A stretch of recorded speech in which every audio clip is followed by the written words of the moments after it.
Welcome to the next edition of Business Law Focus. It's great having you with us, and it's an absolute pleasure to welcome Peter DACHS, tax executive from ENS Africa, to the show today. Peter, of course, a long-standing writer for Business Day, an expert in the field. Peter, thanks for joining us. Pleasure, Evan. Nice to chat. And of course, it's tax filing season. Now, I wanted to actually look at something that's happening globally that, is a huge factor for South Africa right now as well, which is the fact that the OECD, the G7, G20 have, come up with this agreement where they want to move to a 15% minimum corporate tax. Now, really interesting numbers, but I haven't seen enough on what it really means for us. My sense is that it kind of is zoned in more on the multinationals out there, but maybe you can give us a bit of color as to what it truly means for South Africa. Yeah, thanks, Evan. It's an interesting story. It really starts with the US and the US-based tech companies that we all know so well. And their foreign profits have traditionally not been taxed in the US, and Donald Trump tried to roll back that position, but fairly unsuccessfully. So you've got these US multinationals that operate throughout the world, and they don't pay US tax on their foreign profits. And then the problem is that they also don't pay tax in the countries in which they operate. And the reason is because of the old international tax laws that only tax you if you operate through a bricks and mortar office in a particular jurisdiction. A lot of those tech companies got away with not paying tax either in the US or in the countries where they operate on their foreign source profits. So you found that the jurisdictions where they operate started looking at introducing, for example, a digital services tax on a unilateral basis, and that really irritated the Americans. So they all got together and said, let's be sensible and let's work something out. Yeah. And what they've done now is they've provided taxing rights to the source jurisdictions, so the place where these tech companies actually earn their foreign profits, and they've limited that taxing right to 15%. And then allied with that, they've said, well, while we're about it, let's try and introduce a global sort of minimum tax rate of 15% and try and encourage in particular the tax havens to increase their tax rates up to that 15% minimum. And it's the 15% that's got most of the news play, but there's also the sort of interesting aspect around taxing the tech companies on their foreign profits. Mm-hmm. So coming back to South Africa, obviously our tax rate, our corporate tax rate is 28%. Moving to 27% next year, don't forget. It was announced earlier this year. Yeah. And it'll allow, these rules will allow us to tax in particular the US-based tech companies on the profits that they earn in South Africa. So quite an interesting development globally and for South Africa as well. South Africa's digital taxes, though, and I'm looking at, for instance, VAT, have been behind the curve, right? I mean, are we sure that we're actually able to capture these taxes efficiently? Yeah. Interesting. So from an income tax perspective, a big barrier to us taxing these digital tech companies has been this international tax law concept that we can only tax them if they have a bricks and mortar office in South Africa. And then secondly, you can only tax them on the profits that are attributed to that office in South Africa. And that's why these foreign tech companies have got away with not paying tax in our case, South Africa. And now that's changed. So now we'll be able to tax them in accordance with our domestic tax law. So it's really the international tax overlay that needed to change. And that's happening now. Hasn't happened yet. The guys like to sort of broadcast it to everyone, but it still has to be sort of ratified at G20 level and then sort of introduced into the different jurisdictions and domestic tax law. So it's still a way to go, but hopefully by next year we'll be able to tax a lot of those revenues.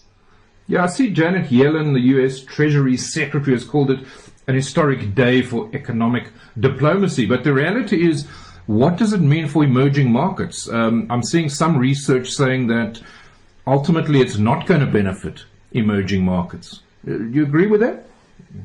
Yeah, I'm not sure. I mean, the Americans, they kind of, so their agenda is basically, because their tax rate was 35%, and then Trump managed to bring that down to 21%. And now President Biden wants to push it up to around 28%. So obviously the whole US narrative is about increasing tax rates, because that kind of suits them, and that's what they're doing. Same from the UK perspective. And so I think the tax rate discussion is a bit of a US driven kind of conversation. But, I think it will help us. I think it will help emerging markets now that we allow to tax, in particular the tech companies and the profits that they earn in our countries by virtue of this new Nexus law. So I think it'll be good for emerging markets generally. Mm-hmm. I mean, of course, there's been a general trend towards increasing tax rates as opposed to a few years ago where the trend was the opposite. I think the UK is also looking at that at the moment. So it's the dynamic out there is changing quite significantly. But I mean, is also South Africa's tax rate when it comes to corporates is also quite high by global standards, right? You mentioned it's coming down. I mean, do you think that we need to bring it down further? I don't think so. We're coming down to 27% next year. I think the OECD average is around 23-24%. Yeah. The UK are going up from 19 to 25%. So there's a general sort of trend to increase tax rates. And we're a little bit going the other way. But even as well, I'm not too hung up on tax rates because the effective tax rate is actually what matters. And you can have as high a tax rate as you want, but if you've got lots of exemptions or lots of deductions, your tax base is still going to be pretty low. I'll give you an example. Malta's quite interesting. So what Malta does is their tax rate for, if you're going to set up a company in Malta as a foreigner, their corporate tax rate is 35%, which is extremely high. But as soon as the Malta company declares a dividend up to you as the shareholder, they give you a refund of 6/7 of the tax that the Malta company paid. This talk about tax rates is interesting, but it's not definitive. One needs to drill down a little bit more into actually what the effective tax rate is and what the tax base of a particular country is. And I think there we well placed in South Africa. If we get at 27%, that's pretty much in line with global norms, and it makes us competitive. And we don't give much by way of sort of exemptions and deductions other than the normal ones that one would expect in an emerging market economy. So I think we're doing pretty well. And of course, we've got a regime of double tax agreements in place. Obviously, previously, South Africa did not have the right to tax foreign multinationals which are based in jurisdictions with a double tax agreement with South Africa. Does that change at all? How does it affect double tax agreements? Yeah, that's a good question. So they have to sort of rewrite big parts of our international tax law, and the way that I grew up, we lived with this bricks and mortar concept that it's only if you have a bricks and mortar office in South Africa that we can tax you if you're a foreign company that operates in South Africa. And, that's so old fashioned now. I mean, bricks and mortar offices, in the tech world just don't exist. So the international tax world has to catch up with that. And obviously it moves fairly slowly, sort of driven by the OECD out of Paris, but I think the US and Europe sort of coming to a standoff around the digital services taxes kind of pushed that process a bit quicker. So for us as international tax lawyers, it's quite an interesting time because the law changes are now happening quite thick and fast, and it's been interesting to see. And as I said, benefits South Africa because we'll be able to tax profits that previously we weren't able to. So interesting times.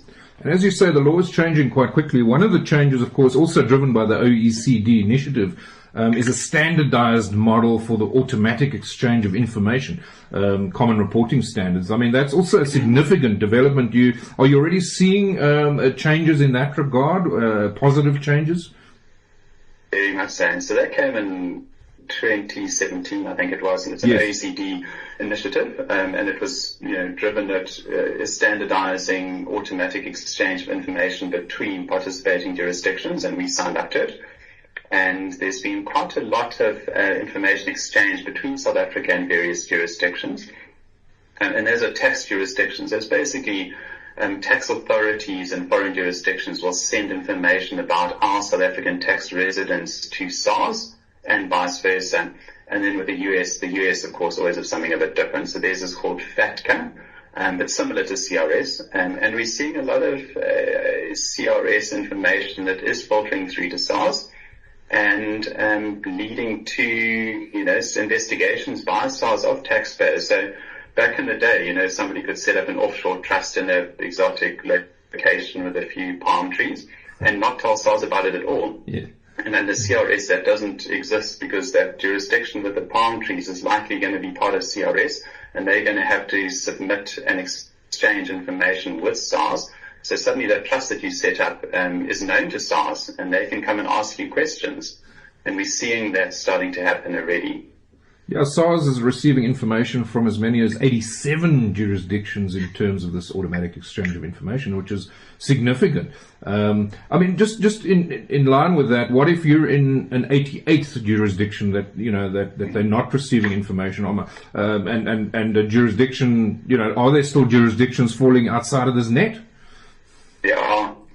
And some people seek it out, Yeah. They sort of start off with a CRS net, and they kind of say, what country is going to go to that isn't part of the CRS.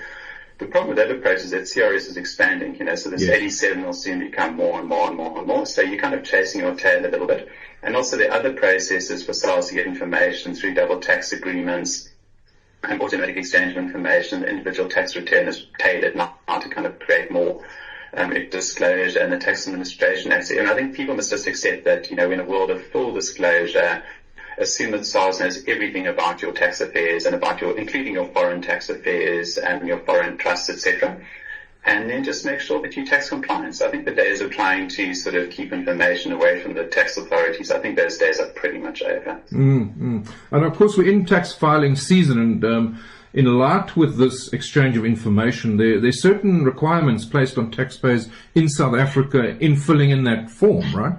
It's pretty apparent. It's right in front of you that that's an area that has to be filled in. For instance, on offshore trusts and capital contributions on loans and all of that. There's that's you're obliged. You're obliged, eh? And then you've got that high net worth centre that's sort of being set up as well by SARS, which is quite interesting. And they've high net worth individuals have now been identified by SARS as a target segment. I'm not sure you want to be in a target segment, although it is a bit of a quality problem because it applies to individuals who earn more than 7 million rand a year or whose gross wealth exceeds 75 million. So as I say, it's targeting the wealthy. And we started seeing, and I think it's a product partly of CRS, that SARS has started sending out letters to some of these wealthy individuals. Fairly kind of standard questions, they look at, what offshore holdings do you have, who facilitated them, where did the funds come from, that kind of thing. But that's kind of just the start of the process. Yes. So as I say, I think, individuals, especially wealthy individuals, need to be very, very aware of their tax compliance obligations. And of course, if you don't comply with the tax law, then prescription's the rule that says that after 3 years, SARS has to leave you alone. That just doesn't apply. So SARS can come for you, 7, 8. We see audits from SARS, sometimes going back as long as 10, 15 years. Mm. So, tax compliance is really important these days. Yeah, and of course, we also have, very well-functioning advanced tax ruling unit. So the whole idea is that SARS is trying to be transparent, right? Yeah, the ruling unit works well. We obviously apply for lots of rulings involved with clients, and they're always happy to engage. You can speak to them on a no-names basis and say, listen, do you think we're smoking our socks and coming for a ruling on this position? And, on sort of an in-principle basis, and I'll say, no, it's worthwhile, send it in. And, so it's quite a nice interactive process with them. Then once you get the ruling, it is binding. So, we see a lot of interest in the ruling route. And that, as you say, goes to tax transparency. And I think it's just healthy. I think the regulator, SARS, and taxpayers and tax advisors like ourselves should all be, we're all in the same game. And we should all be sort of, talking to each other and sort of, sharing information and sharing knowledge, etc. And I think that's healthy, and that's how it should be. Yeah, I just wanted to look at the foreign workers out there. I mean, there have been amendments, of course, making it a little bit more difficult, slightly higher tax burden as well for people that earn an income offshore. Is that becoming a challenge at the moment for guys who working offshore and intend to come back to SA? Yeah, the foreign earnings exemption, as you mentioned, Evan, that was capped at 1.25 million after quite a lot of debate.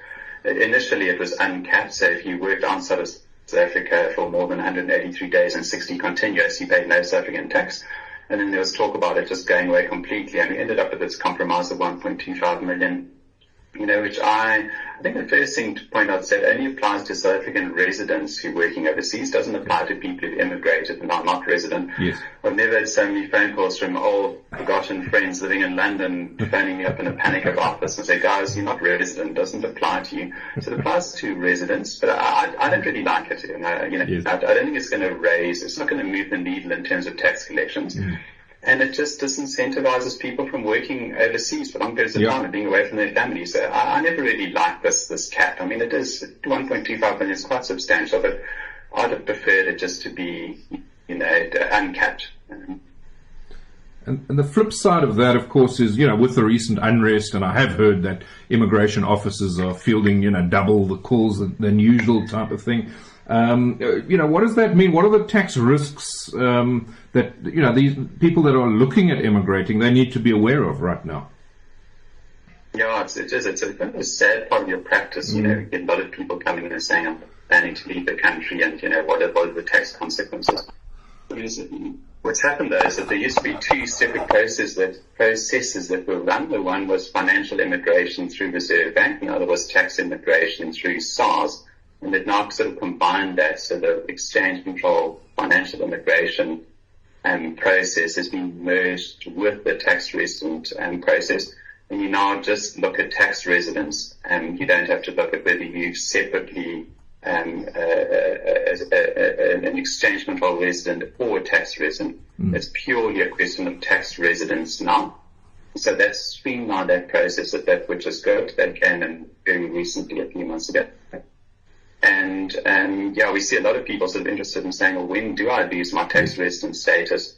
And it's sort of a combined test. It's sort of a physical presence test, and it's also a common law test, which is quite a quaint case law saying, do you see South Africa as the place to which you will return after your wanderings? And if you do, then you're still tax resident in South Africa. If you see yourself as having sort of wandered permanently from South Africa, then you're not tax resident in South Africa under that common law test. So it's sort of a dual test, but people are very interested in it, and we're getting a lot of queries around that, and people are looking to move A, their own tax resident status, and B, their cash offshore, which, as I say, is not, it is a bit sad, but it sort of comes and goes in waves. And we also, on the flip side, I see quite a lot of people wanting to come back to South Africa. True. And for them, there's obviously tax compliance as well. If they become non-resident of South Africa and they want to come back into the country, they need to sort of re-register as a tax resident. And there's a bit of PT there, because all of their assets now, from a capital gains tax perspective, get rebased to current market value. So they only pay tax in South Africa on the growth and the gain in value from when they regain their tax residence to when they dispose of that asset. So kind of good news for them. But we are seeing those sorts of, we do see people returning to South Africa as well. Well, Peter, thanks very much for that advice. A lot happening out there, really salient points for corporates on the global tax regime, those trying to evade tax. I think the bar has been raised quite significantly, and you have to look at mitigating where you can all the risks. And I think really thanks for that, and also your points for those offshore wanderers out there. And as you say, a lot of them are genuinely wondering. I have heard of a colleague of mine wants to come back. He's been away for a year. The unrest happened. And literally the week after, he said, no, he doesn't, he wants to come back to SA. So I thought, so you do have both sides of that equation. So, Peter, thanks very much. It's been great chatting to you. Great. It's a pleasure. Thanks, Evan. Thanks a lot.